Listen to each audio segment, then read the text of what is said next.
All right, joining us now is Cristina Cinsu Ramirez, president of Next Gen America, and Mara Gillespie, former advisor to former Representative Adam Kinzinger and Speaker John Boehner. First, I want to ask you, Cristina, how big of an impact, if any, do you think these protests will have? I know people have been frustrated, people have wanted to get out and do something, but will this actually have an impact on policy, or is it not necessarily about that? Look, I think we've seen an unprecedented overreach, a power grab by Elon Musk and Donald Trump. And ultimately, I think the only thing that's going to stop that is the power of the people demanding that government serve its people and stop slashing government, start making sure we protect Medicare, Social Security. People have been itching and desperate to show their muscle in the streets. I think this is going to energize progressives, Democrats, also independents that are incredibly frustrated and angry at what they're seeing. And that's why you saw over 1,200 events organized across the country. I think this is only going to build momentum to put pressure, not just on Donald Trump and Republicans, but we're seeing Democrats start to act like Cory Booker and other people speak up. They want the party to fight against Donald Trump and Elon Musk. And so I think that fighting spirit is just going to continue to grow with this. Maura, how should Republicans perceive these protests? Because, you know, studies and polls are showing that pretty much across the board, most Americans are not on board with the tariff chaos. They're not necessarily on board with Elon Musk and his chainsaw approach to the federal government. Could these protests be hitting home and reaching across the aisle? And how should Republicans react to them? Well, it certainly should be. And I don't think that they should be viewed as solely just this is a Democratic movement, because in reality, I do think a large chunk of the American population is frustrated with both parties. We were let down this past election by both parties. The Democrat had too of an insular circle around Joe Biden and refused to see the reality on the wall there. And then, you know, these protests are against Trump and Elon. Republicans who are more in the moderate space or just level-headed, pragmatic thinkers should take an opportunity to step forward with a plan, because there's not necessarily a plan on the Democratic side. Yes, Cory Booker, what he did the other night, gave some galvanizing to the Democratic Party to say, okay, let's take a stand. But they have to be for something. You know, just being against Trump and against Elon, that's a start, but that's not going to win them an election. We've seen the anti-Trump rhetoric not necessarily be fruitful for Democrats. So I think this is an opportunity for Republicans to also recognize that their constituents are angry. This isn't going to impact Donald Trump. He's a lame duck president. This is not going to affect Elon Musk. He's not an elected official. The people who are at risk here are the people who are sitting in the current seats in the House and the Senate, who are looking up ahead for re-elections and for midterm elections. They need to be concerned. Cristina, do you see signs of life from Democrats this past week? You know, you had the win in Wisconsin, you had Cory Booker's, we just mentioned this marathon filibuster, you've got protests today.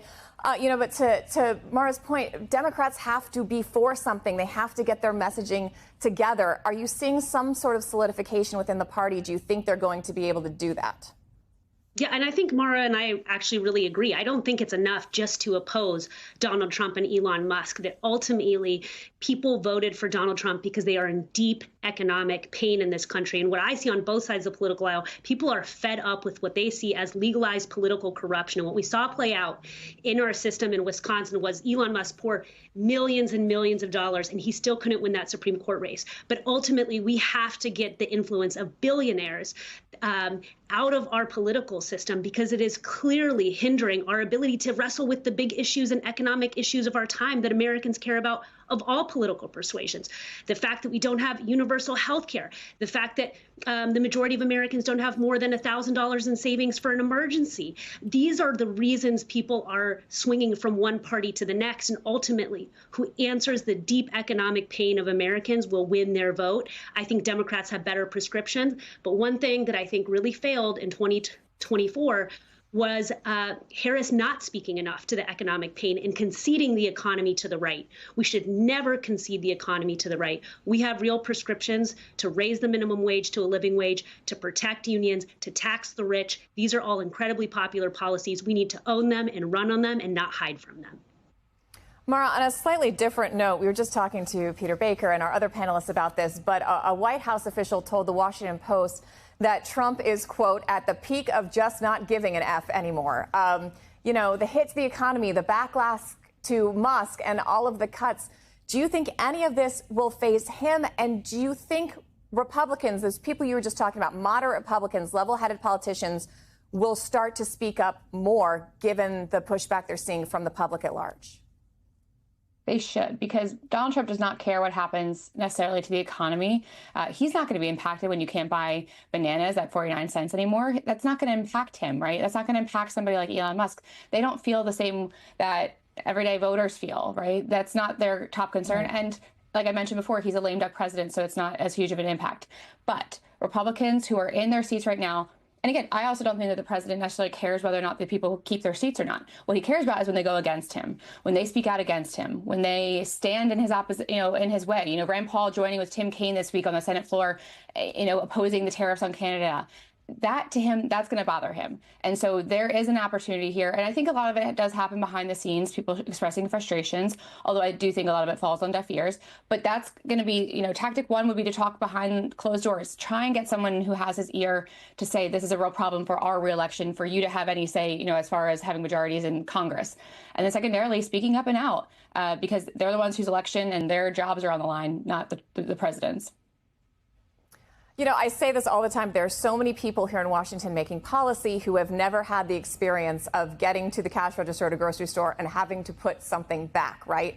And those are the people that are going to get most impacted by all of these policies. Christina, I also want to ask you about a federal judge has ordered that the Maryland man who was accidentally sent to a jail in El Salvador, Kilmar Garcia, be returned to the U.S. by Monday. Now, J.D. Vance has accused him of being a member of the MS-13 gang and involved in human trafficking, even though Garcia doesn't have a criminal record. The White House is saying they can't get him back in time. What has been the most striking part of this whole saga to you, either with this individual case or how these cases are playing out overall? Well, I think this case speaks to just the whole process being one that is so dangerous for all people, like whether you're an undocumented immigrant or a U.S. citizen, or like this man that had temporary protective status and had no criminal record and was swept up into this. We have seen the Trump administration weaponizing the immigration system to usurp due process, and now calling for sending even American citizens, people that participated in vandalizing of the Tesla facility, saying they too should be sent to these gulag prisons where there is no due process in El Salvador.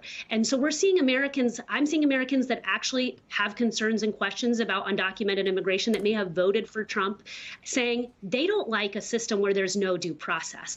And the real question is Trump in his administration going to defy the orders of a federal judge here? Because this is a litmus test. This is not just about immigrants or who's undocumented. If they can defy their rights and ignore a federal judge's orders, they will do that to legal permanent residents. They will start to do that to American citizens. It is a dangerous and slippery slope. So however you feel about immigration, you should be concerned, because this administration will turn around and weaponize a system without due process against anyone that opposes his administration. Maura, I'd like to get your reaction to that and also ask you, why doesn't the White House just ask El Salvador to send Garcia back? I mean, they're claiming the U.S. judge doesn't have jurisdiction over that country, but it was the White House who sent him there in the first place. The President Bukele is a big Trump fan. What is the motivation behind drawing this all out? Well, if the lawyer for the DOJ in court yesterday couldn't explain why the president hasn't, or why the White House hasn't done it yet, I don't know that I could explain that either. But what I think this points to is the hypocrisy. Roles reversed, Republicans or MAGA voters would be furious about an overreach by a president. Yeah. Absolutely. And so I think, again, as voters, taking a step back, not looking at it from a right or left lens, but looking at it from an objective lens, we would all do ourselves a great service by doing that more often and calling leaders from both sides of the aisle accountable for their playing on our emotions, playing on our fears like they have been, as opposed to taking a step back and looking at it objectively. And objectively, we know this is wrong, right? This goes against the Constitution, not to give due process. And so I have grave concerns as well. And I think I would hope that more of us will take this as an opportunity to look at it as humans and not just look at it as the verbiage that the president likes to use. And again, what's right and wrong. Those are very basic tenets that we can all kind of look back on here.